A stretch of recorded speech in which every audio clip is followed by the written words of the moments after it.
احمر نے گرم گرم کافی کا مگ ہونٹوں سے لگایا۔ یہ عورت بھی کیا مخلوق ہے، وہ سوچنے لگا۔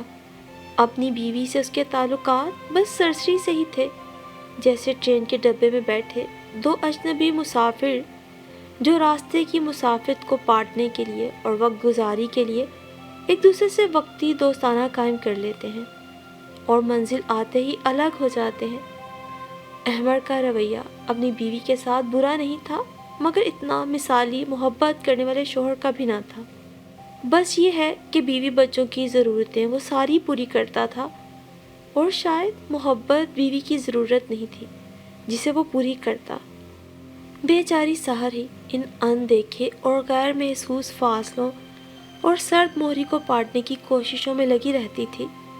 کبھی کبھار احمر کو خود پر ندامت بھی ہوتی۔ ایک بے لوث اور بے غرض محبت پر اس عورت کا حق بنتا تھا جو احمر کے 3 بچوں کی ماں اور اس کی بیوی تھی، بہترین ماں اور بہترین بیوی۔ مگر وہ اپنے دل کا کیا کرتا جو اب بھی مومنہ کے لیے ہی دھڑکتا تھا۔ احمر نے ایک گہری سانس لی اور دراز کھول کر ڈائری باہر نکالی۔ انہی محبت بھرے دنوں میں جب 31 دسمبر کی شب آئی، احمر کی نوکری نئی لگی تھی، اوپر سے رات کی ڈیوٹی۔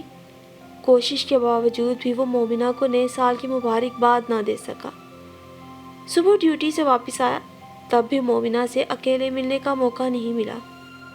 دن میں وہ تھکا ہارا سو گیا، شام میں پھر ڈیوٹی۔ 2 جنوری کی صبح جیسے ہی وہ گیٹ سے اندر داخل ہوا، سیڑھیوں کے پاس مومنہ اس کی منتظر تھی۔ یہ تمہارے لیے ہے۔ مومنہ نے ایک گفٹ پیک اس کی طرف بڑھایا اور جلدی سے اندر چلی گئی۔ احمر سیڑھیاں چڑھتے ہوئے اوپر آیا اور سیدھا اپنے کمرے میں آ گیا۔ امی ابھی سو رہی تھیں اور ابو اور بھیا ڈیوٹی پر جا چکے تھے۔ احمر نے پیکٹ کھولا، نئے سال کی ایک خوبصورت سی ڈائری۔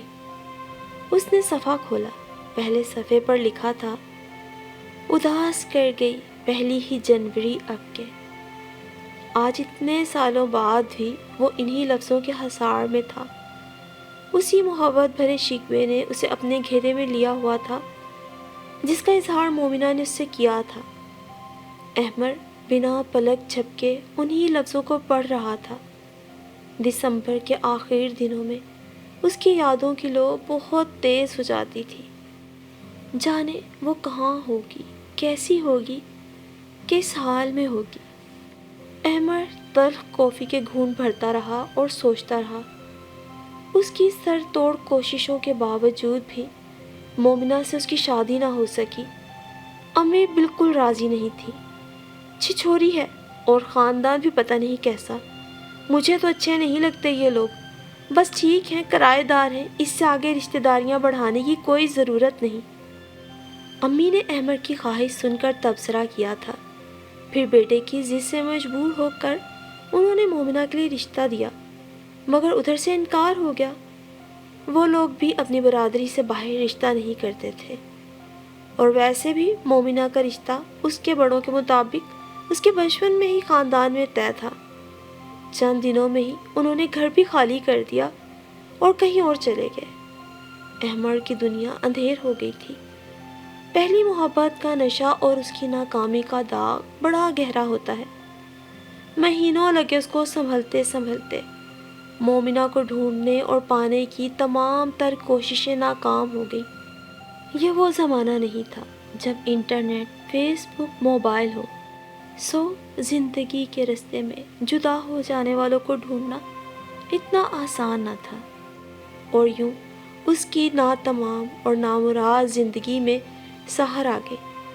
زندگی میں تو آ گئی، مگر دل میں تو وہی دشمن جاں بڑی شان سے براجمان تھی۔ بیتے ہوئے لمحوں کی چھوٹی چھوٹی باتیں بھی اس کو اس طرح یاد تھی جیسے کل ہی کی بات ہو۔ احمر نے جب پہلی بار اسے سرخ دہکتا گلاب دیا اور کہا کہ یہ محبت کی علامت ہے، اس وقت مومنہ کا چہرہ خود ایک کھلا گلاب بن گیا تھا۔ اس کے لرزتے ہونٹ اور اٹھتی گرتی پلکیں، کچھ گھبرایا، کچھ شرمایا سا وجود، سب کچھ آج بھی احمر کے دل پر نقش تھا۔ آنکھ کے پردے پر ابھی وہ منظر ویسا ہی تازہ تھا۔ مبشرہ خالہ کے گھر جانا ہے اگلے ہفتے، یاد ہے کچھ؟ سحر جانے کب کمرے میں آئی تھی اور اب اونچی آواز میں اسے یاد دلا رہی تھی۔ وہ جو سرخ گلابوں کی یاد میں گم تھا ایک دم چونکا۔ ہاں ہاں ہاں، کچھ سوچتے ہوئے اسے سر ہلایا۔ تو پھر دینا کیا ہے؟ میرا مطلب ہے کتنی کو رب؟ سحر نے پوچھا تو احمر بے وجہ ہی بیزار ہو گیا۔ دراصل یہ احمر کے خالہ زاد کی شادی تھی۔ جو بھی دے دو یار، تمہاری مرضی ہے۔ ایک تو دسمبر کی اخیر سرد راتوں میں درد کی چبھن میں کچھ اور اضافہ ہو جاتا تھا، مگر اس درد میں ایک میٹھی میٹھی سی کسک بھی تھی۔ اچھا، سحر نے گہری سانس لی۔ وہ اتنے سالوں میں اپنے شوہر کے مزاج کے سبھی موسموں سے آشنا ہو گئی تھی۔ احمر کی خاموشی اور بیزاری محسوس کر کے وہ کمرے سے باہر نکل گئی۔ 31 دسمبر کی رات ہمیشہ کی طرح تقریباً ساری دنیا میں ہی ہنگامہ خیز تھی۔ ایک دنیا نئے سال کی آمد کا جشن منا رہی تھی اور احمر آج کی رات یادوں کے چراغ جلائے بیٹھا تھا۔ ان چراغوں کی لو آج اور دنوں کی نسبت بہت بلند تھی کہ پرانے سال کی گزری ساتیں اور آنے والے نئے سال کے یہی لمحات تھے جب مومنہ اس کی زندگی سے نکل کر اسے درد کے ایک نئے جہاں میں چھوڑ گئی تھی۔ وہ ہر سال کی طرح اس سال کی اخیر رات میں بھی انہی لمحوں میں کھویا رہنا چاہتا تھا، مگر اس دنیا میں رہتے ہوئے ایک اپنی الگ دنیا میں رہنا بہت مشکل ہوتا ہے۔ احمر آج کے دن ہمیشہ کی طرح مومنہ کی محبت اور یادوں کا میلہ نہیں سجا سکتا تھا۔ آج مبشرہ خالہ کے بیٹے کی بارات تھی اور کل نئے سال کے پہلے دن ولیمہ تھا۔ دونوں تقاریب میں احمر کی شرکت ماں اہل و عیال لازمی تھی۔ ٹائی تو بڑی خوبصورت ہے، ریشمی چوڑیوں سے بھرا ریشم سا ہاتھ اس کی ٹائی کو تھامے ہوئے تھا۔ باندھنے والے بھی تو خوبصورت ہیں۔ احمر کے لبوں پہ شرارت چمکی۔ دینے والے زیادہ خوبصورت ہیں۔ مومنہ کے انداز میں تفاخر تھا۔ یہ ٹائی اسی نے احمر کو گفٹ کی تھی۔ احمر کے پاس اور باقی چیزوں اور یادوں کی طرح یہ ٹائی بھی آج تک محفوظ تھی۔ جب کبھی وہ یہ ٹائی لگاتا، وہ کومل لمس اسے اپنے گھیرے میں لے لیتا۔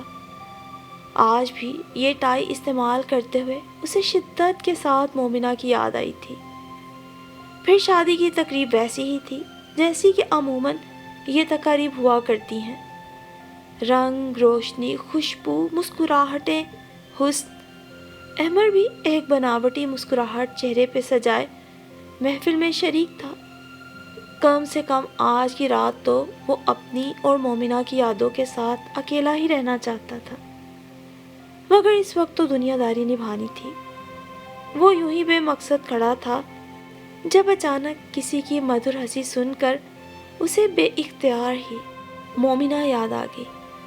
کھلتے شگوفوں جیسی مہکتی خوشبودار ہنسی اب تک اس کے کانوں میں رس گھولتی تھی۔ کاش وہ مجھے مل جاتی۔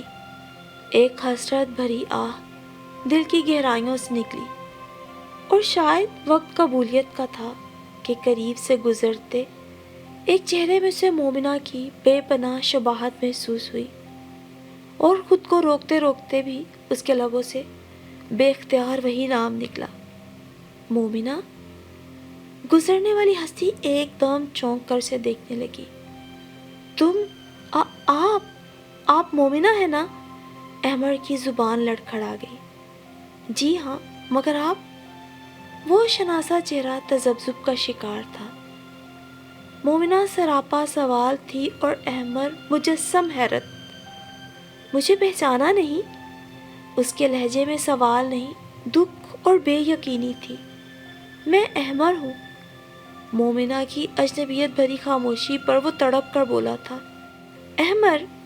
مومنہ نے اس کا نام دہرایا۔ آپ شاید ہمارے کوئی مالک مکان رہے ہوں گے۔ دراصل ہم نے کرائے کے مکانوں میں ہی عمر گزاری ہے۔ بہت عرصے بعد کوئی ملنے والا ایک دم سے ذہن میں نہیں آتا۔ مومنہ بے حد تکلف سے بول رہی تھی، اور احمر بے پناہ تکلیف سے اسے دیکھ رہا تھا۔ اچھا تو میں چلوں؟ دراصل میں اپنے بیٹے کے لیے پانی لینے آئی تھی۔ وہ اسی طرح اجنبیت چہرے پہ سجائے آگے بڑھ گئی۔ نہ جی بھر کے دیکھا، نہ کچھ بات کی، بڑی آرزو تھی ملاقات کی۔ مجھے اس ملاقات کی اتنی خواہش کیوں تھی؟ میں کیا کہنا چاہتا تھا، کیا سننا چاہتا تھا؟ احمر وہیں کھڑے کھڑے حیرت سے سوچ رہا تھا۔ کیا پچھلے 15 برسوں سے میں واقعی محبت کا شکار تھا، یا وہ سب میرے وہم و گمان تھے؟ وہ اپنے خوابوں کے قلعے کو بڑی بے بسی کے ساتھ مسمار ہوتا دیکھ رہا تھا۔ ہوں گے آپ ہمارے کوئی پرانے مالک مکان؟ ہم نے ساری زندگی کرائے پر ہی گزاری ہے۔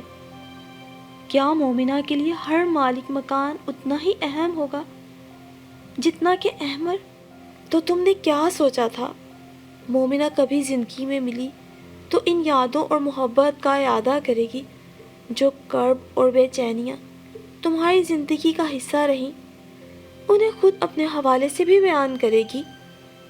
اس کے اندر سے کوئی چپکے سے بولا، اور پہلی بار اس آواز کے جواب میں اس کا دل خاموش رہا۔ عمر کا ایک خوبصورت اور طویل حصہ اس نے ایک سراب کے پیچھے بھاگنے میں ضائع کر دیا تھا۔ کیا تلافی کی کوئی صورت ہے؟ حسرت زدہ دل پشیمانی سے کہہ رہا تھا۔ آپ کھانا کیوں نہیں کھا رہے؟ وہ ارد گرد سے بے خبر اپنی سوچوں میں الجھا ہوا تھا جب اس کی بیوی قریب آ کر اس سے مخاطب ہوئی۔ اور شام ڈھلے ہی سہی، بھٹکا ہوا مسافر گھر پہنچ جائے تو اس کی طمانینت اور مکینوں کی خوشی کا اندازہ کون لگا سکتا ہے؟ آپ بیٹھ جائیں، میں آپ کے لیے کھانا لاتی ہوں۔ سحر ہمیشہ سے ہی اس کا بے حد خیال رکھتی تھی۔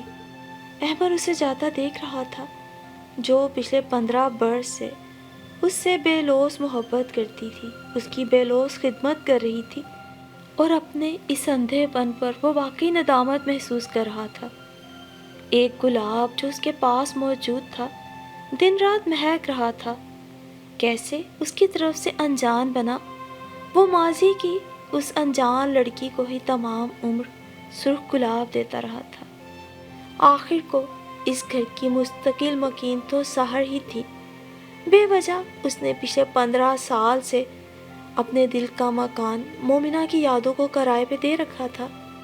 جبھی سحر کھانے کی پلیٹ لیے اس کے پاس آئی تھی، اور آج پہلی دفعہ اس نے شاید سحر کو غور سے دیکھا تھا۔